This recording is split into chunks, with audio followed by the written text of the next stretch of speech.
Hi, my name is Pastor Jerry Ingalls from First Baptist Church in Newcastle, Indiana, and we're on a journey together of studying the Bible one chapter at a time, and I'm writing a short devotional on each chapter and sharing that with you. Today we start in the book of Acts with Acts chapter 1. What does a successful church look like? For most Christians, the answer to that question means that we have to turn to the fifth book of the New Testament, the Acts of the Apostles. So today we start probably about 5 weeks of devotions in the book of Acts. So Acts chapter 1 verse 14 records of the New Testament church. All these with one accord were devoting themselves to prayer, together with the women and Mary the mother of Jesus and his brothers.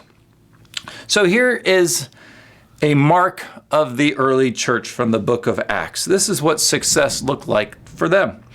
The members are in one accord, which means, according to a dictionary, that they were brought into agreement with one another. Something or someone acted upon the members to bring them into agreement with one another. Now, Jesus prayed for us to have this unity before his crucifixion.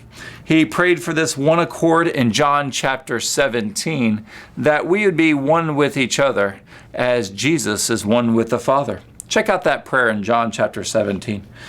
Did you know that no church, not a single one, can be of one accord without someone acting upon us to bring us there? And that one is not a person like me. It's not a pastor or an elder or even a group of people like pastors and elders. In fact, most of us get in the way of being in one accord. Sad but true.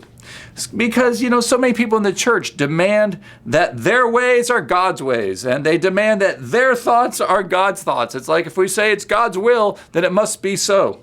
There's no greater and more destructive pride than spiritual pride. For any church to have any chance of being successful, I think we should think differently about the book we call the Acts of the Apostles. We should rename it, and many people have actually, and we call it the Acts of the Holy Spirit. If we're going to be of one accord to fulfill Jesus' prayer, John 17, our church, it will only be by the work of the Holy Spirit. Acts 1:14 said, all of these with one accord were devoting themselves to what? To prayer. Seize the moment and be faithful to God. Get in one accord with God through prayer. Then let him get us in one accord with one another. Seize the moment.